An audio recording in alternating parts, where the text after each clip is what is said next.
Many neuroscientists and philosophers have been struggling with how to explain consciousness. I am an outsider but experienced inventor with a series of inventions in the fields of electronics and transport. In 2001, I put forward a theory to explain consciousness at the Niels Bohr Institute in Copenhagen. It was received with excitement. In 2004, I defended the theory at a conference in Copenhagen. The brain is full of neural activity. On the other hand, only one thing comes to mind at one time. Why? The trance theory suggests that consciousness arises from the repetitive activation of a group of neurons covering all aspects involved. This process can occur if a so-called generator loop is activated. The neuron is like an amplifier. It sends impulses from sensory inputs to different parts of the brain. The neuron can be excited or inhibited via synaptic connections. Like an audio amplifier, it can be turned up or down. An audio amplifier works without being noticed most of the time. However, if the amplification is turned up too much, the system will begin creating sound on its own. It has become a generator of sound. The quality of the sound depends on all the involved factors: the microphone, the amplifier, the loudspeaker, and the surroundings. The sound tells a story about the involved elements.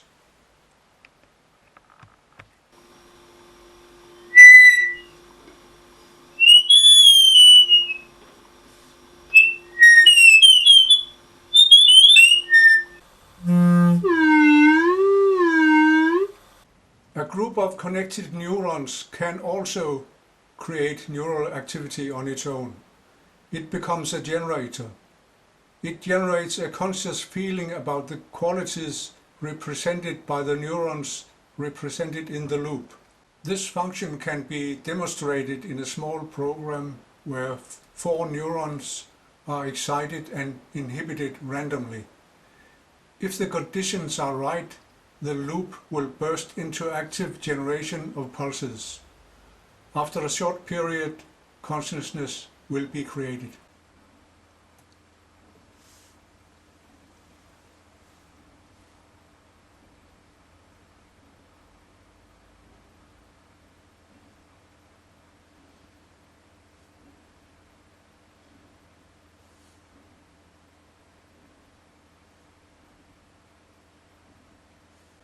The famous example with a visual stimulus, which can be seen in 2 ways, 2 faces or a vase, can be explained by the trance theory. A simple program can demonstrate this function.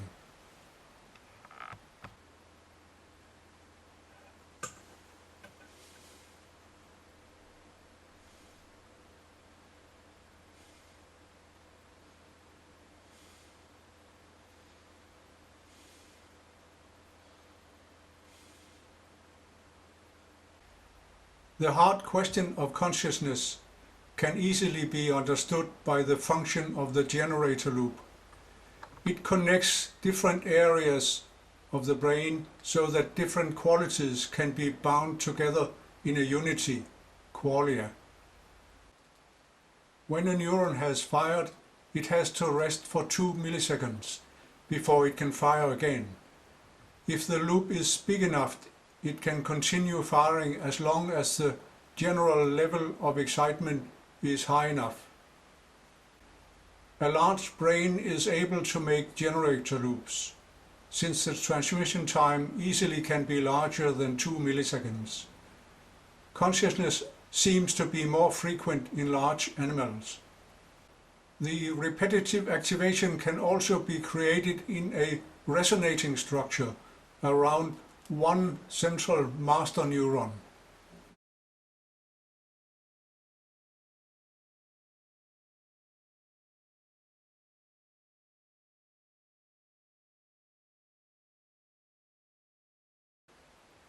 When a sine wave is sent to a loudspeaker as just one wave, it doesn't sound like a tone. Only when repeated waves are sent to the loudspeaker, we hear a tone. In the same way, one loop initiation doesn't create the conscious feeling. It takes a number of repetitive activations of the loop. This can explain the 500 milliseconds delay observed by Libet.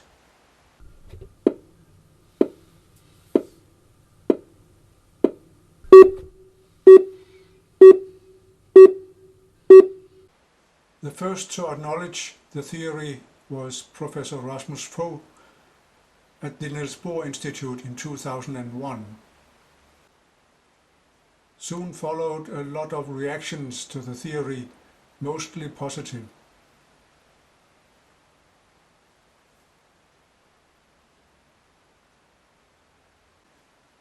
It is possible to prove the theory.